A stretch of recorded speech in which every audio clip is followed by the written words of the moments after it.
ఇక బులెటిన్ లో డీటెయిల్ చూస్తే హైదరాబాద్ నకిలీ సర్టిఫికేట్లు తయారు చేస్తున్న మూటా గుట్టురట్టు చేశారు మాతాపూర్ ఎస్ఓటీ పోలీసులు. గచ్చిబౌలిలోని ఇందిరానగర్ లో జిరాక్స్ కేంద్రంగా దందా నడుపుతున్న ముగ్గురు వ్యక్తులను 2025 నవంబర్ 15వ తేదీన అరెస్ట్ చేశారు.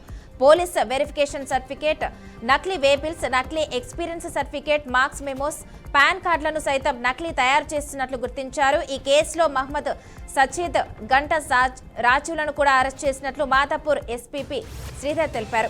ఫేక్ సర్టిఫికేట్ల పట్ల ప్రజలు జాగ్రత్తగా ఉండాలని సూచించారు.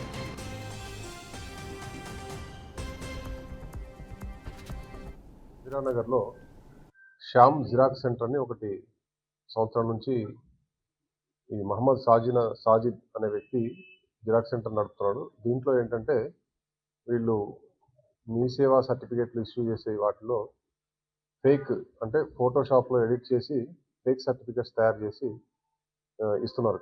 అంటే వాళ్ళని అప్రోచ్ అయ్యే వాళ్ళకి. దీంట్లో టెక్నీషియన్ వచ్చేసి గంటా రాజీవ్ గాంధీ అని చెప్పి వీళ్ళు ఏంటంటే వీళ్ళు అంటే తెలిసిన వాళ్ళకి అట్లా ఒక్కొక్క దానికి 300 నుంచి 500 దానికి ఛార్జ్ చేస్తూ ఈ ఫేక్ సర్టిఫికేట్లు ఏవైతే ఉన్నాయో police verification certificates, fake SSC memos, తర్వాత ఫేక్ థెరపీ సర్టిఫికేట్స్, ఏమైనా ఐడి కార్డ్స్, బోనఫైడ్ సర్టిఫికేట్స్, ఇవన్నీ కూడా ఫేక్ తయారు చేసి వీళ్ళు కావాల్సిన వాళ్ళకి ఇస్తున్నారు. అయితే ఇవి ఎవరైతే దాన్ని యూజ్ చేస్తే వాళ్ళు కూడా నేరం చేసినట్టే. తెలిసి ఫోర్జరీ సర్టిఫికేట్ ఉపయోగిస్తే అది కూడా చట్ట ప్రకారం నేరం.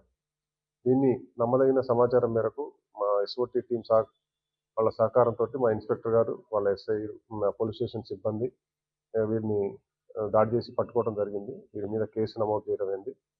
వీరిని రిమాండ్ చేయడం జరుగుతుంది. రిమాండ్ చేసిన తర్వాత ఇంకా వేరే వాళ్ళు ఎవరైనా ఉంటే కూడా వాళ్ళని కూడా తీసుకురావడం జరుగుతుంది.